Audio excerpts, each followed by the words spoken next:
Bajingan, apalagi kata bajingan. Bajingan itu bahkan dianggap dulu sebagai zaman Mataram itu justru ada orang yang udah riset ditulis di National Geographic. Bajingan artinya orang yang dicintai Tuhan. Itu namanya tuh bajingan. Rocky Gerung belakangan ini menjadi bahan perbincangan publik. Pengamat politik itu dinilai lancang melontarkan kritikan kepada Presiden Joko Widodo. Rocky Gerung belakangan ini menjadi bahan perbincangan publik. Pengamat politik itu dinilai lancang melontarkan kritik yang cenderung menyerang harkat dan martabat Jokowi sebagai presiden dan kepala pemerintahan di Republik Indonesia. Bunyi pernyataannya yang merendahkan Presiden Jokowi kini viral di media sosial.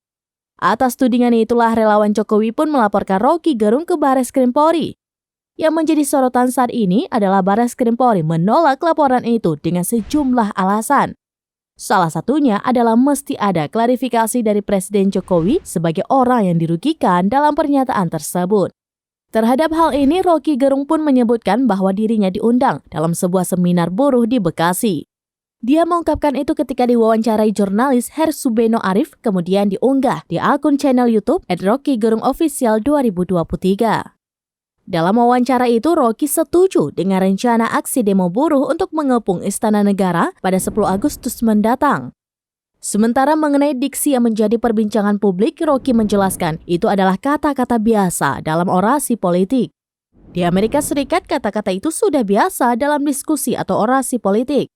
Bahkan ia menyebut dulu di zaman Mataram, tentunya yang udah diriset dan ditulis di National Geographic bahwa bajingan artinya orang yang dicintai Tuhan.